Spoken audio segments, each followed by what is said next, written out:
بسم اللہ الرحمن الرحیم۔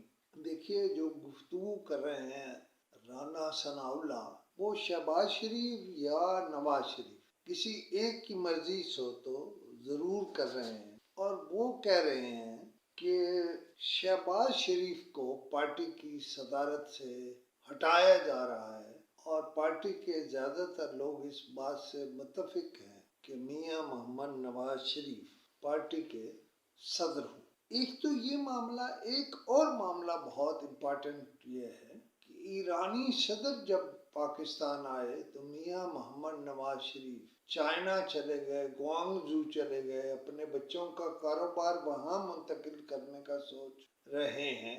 یہ بھی ایک بہت اہم بات ہے، لیکن اس کے علاوہ کوئی بات نہیں ہے کہ کچھ اخبار نویس حضرات یہ سازشی تھیوری دے رہے ہیں کہ میاں محمد نواز شریف چین اس لیے گئے کہ وہ ایران کے صدر سے ملنا ہی نہیں چاہتے۔ اب اس میں ایک اور خبر بھی ہے کہ رانا ثناء اللہ کہہ رہے ہیں کہ مفاہمت ہو یا مزاحمت، بیانیہ وہی ہوگا جو نواز شریف دیں گے۔ اس بات سے ثابت ہوتا ہے کہ مسلم لیگ نے فیصلہ کر لیا ہے کہ وہ میاں محمد شہباز شریف کو وزیر اعظم تو رکھیں گے، لیکن آئندہ پالیسیاں مرتب کریں گے جناب میاں محمد نواز شریف۔